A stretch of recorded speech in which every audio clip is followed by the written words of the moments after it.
Good day, my A-level P students. Welcome to this sort of second recording, really, on the classification of skill. I've already looked at muscular involvement. In fact, it's just above us now. If you haven't had a look at that, I would recommend you do so. So that's the video in the playlist immediately before this one. So when we're talking about environment, we are really talking about information from our sporting display. And all display means really is it's all the information that's around us. It's all the things that could potentially change in our sporting environment. So we're interested in, are there two extreme ends of that? Is there an end of that where our environment changes all the time and we have to constantly adjust? And is there an end to that environmental continuum where things are always the same, repetitive and habitual, always doing the same technique over again because the situation doesn't change? And the answer, of course, to that is there are. Because at one end we have what we would refer to as open skills.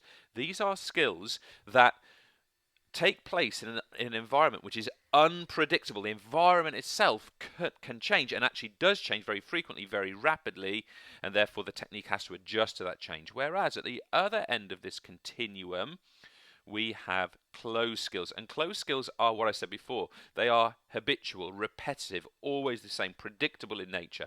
So on that basis, we've got big differences between the way we would set up our practice and the types of skills we'd want to develop with different types of athletes. So examples I've given: a cricket bats person is always going to be exposed to an open environment because the speed of the delivery, the pace of the delivery, the spin of the delivery, the position of the fielders, the condition of the pitch, they're always going to be variables in the scenario. They're always going to change.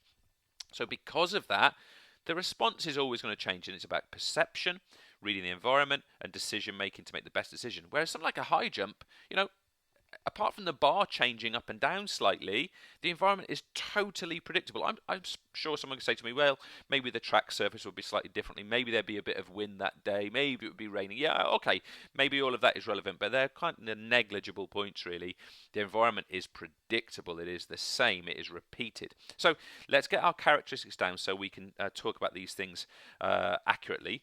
We like to say about the open environment that it is an unstable environment. It is an unstable, and just a simple other word we can use, it's a changing environment. The environment changes all the time. Games are classic examples of this. So because we've got an unstable, changing environment, the performer needs to take part in what we'd call constant adjustment. And we can see that with the batter's innings, right? They're not going to play really the same shot twice because the circumstances are always going to be slightly different. Even if it's only a slight difference, it's going to be different. So because of this, because the environment is always unstable and changing, a key word, we've talked about this previously on this course so far, this is a perceptual based process. So the skill of perceptual mechanism, the perceptual skills of games players, open sport players, are absolutely crucial. So because of that, we can also say that the cognitive side is important as well. And whenever we talk about cognitive skills, we must, of course, talk about decision making.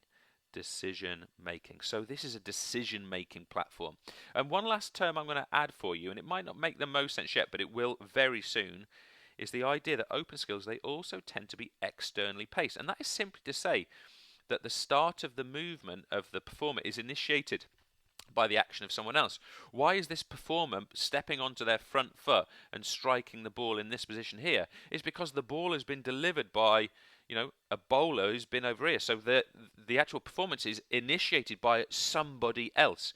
So we call that externally paced, and I'm going to come back to that in the very next recording. So I'll just land that with you now, and you can think about that in a bit more detail when we come to the next recording, which is actually going to be called the pacing continuum, so you can see where I'm going with that. So what about these closed skills then? Well, we kind of do the opposite, right? We can say the environment is not unstable, it is stable, it is always the same. So we can also say the environment is consistent. Okay, I said before, yes, it could be windier, it could be rainier. Yes, the track surface could be slightly different in my high jump example. But overall, it's very predictable. Okay, so there's our next term.